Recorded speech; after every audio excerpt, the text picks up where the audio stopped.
ଜୟ ଜଗନ୍ନାଥ। ଚାଲନ୍ତୁ ଜାଣିବା ମାଳିକା ପୁରାଣ ଭାଗ 2। ଶୁଣ ଆହେ ସୁଧି ଜନେ ପଣ୍ଡିଟେ, ଟିକେ କନକୁ ଡେରି। ଗାଉଛି ମୁଁ କଳି ପୁରାଣ, ହରି ନାମ ସୁମାରି।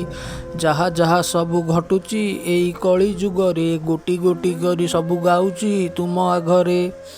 କଳିର ଲକ୍ଷଣ କହୁଛି ଏତ ମାଳିକା କଥା, ମିଛ ନୁହେଁ ମାଳିକା ସବୁ ସତ୍ୟ ବାର୍ତ୍ତା। ପଞ୍ଚସଖା ଯାହା ଲେଖିଛି ସବୁ ଘଟି ଚାଲିଛି, ଅନ୍ୟାୟ ଅନୀତି ଦୁର୍ନୀତି ଏଠି ଘଟି ଚାଲିଛି। ମିଛ କଥା କହି ମନକୁ ଯିଏ କିଣି ପାରିବ, ଏ କଳି ଯୁଗରେ ହେବ ସିଏ ମଣିଷଟିଏ। ଭଲ ମଣିଷକୁ ବିଶ୍ୱାସ କେହି କରିବେ ନାହିଁ, ଖଞ୍ଚୁଆ ମିଛୁଆ ଲାଞ୍ଚୁଆ ସଭା କରିବେ ଯାଇ। ବାପା ମା ବଡ଼ ଠାକୁର କେହି ବୁଝୁନାହାନ୍ତି, ମନ୍ଦିର ଯାଇ ପଥର ଦିଅ ପୂଜା କରନ୍ତି। ଜୀବନ୍ତ ଠାକୁର ଉପାସେ ଢାଳନ୍ତି ଲୁହ, ଲୋକ ଦେଖାଣିଆ ଅଧର୍ମ ପୁଣି କରୁଛି ପୁଅ। ଶାଢ଼ୀ ଚୁଡ଼ି ଆଉ ପିନ୍ଧୁନି ଆମ ଘର କୂଳର ବୋହୂ, ଅଳତା ସିନ୍ଦୁର ନାଉନି କିଛି ମାନୁନି ଆଉ।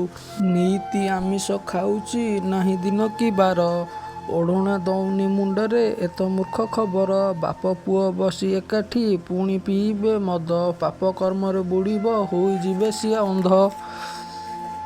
ଧର୍ମ ପଛେ ପଛେ ଗୋଡ଼େଇ ନିଧନ ହେବ, ସବୁ କିଛି ଜାଣି ମଣିଷ କରୁଛି ଲୋଭ। ମାନିବେନି କେହି କାହାକୁ ଏଇ କଳି ଯୁଗରେ, କଳିର ତାଣ୍ଡବ ଚାଲିବ ଏଠି ସବୁ ଜାଗାରେ। ଗୋଟିଏ ମା ପେଟରୁ ପୁଣି ଜନମ ହୋଇ, ମରାମରି ହୋଇ ଗଡ଼ିବେ ଶ୍ଵେତ ଦାଣ୍ଡରେ ଯାଇ। ଘରେ ଘରେ କଳି ପଶିବ କିଛି ମାନିବ ନାହିଁ, ଭାଇର ଶତ୍ରୁଟିଏ ହୋଇବ ଆଗ ନିଜର ଭାଇ। ପବିତ୍ର ସମ୍ପର୍କ ଭୁଲିକି ଏଠି ଖୋଲିବେ ଖେଳ, ପାପ ଭାର ବେଶୀ ବଢ଼ିବ ସବୁ ହୋଇବ ଲୋପ। ପ୍ରକୃତି କୋଳରୁ ଗଛକୁ ପୁଣି ପଦା କରିବେ, ପବନ ହେବନି ଆଘରୁ ଖାଲି ଏସି କିଣିବେ।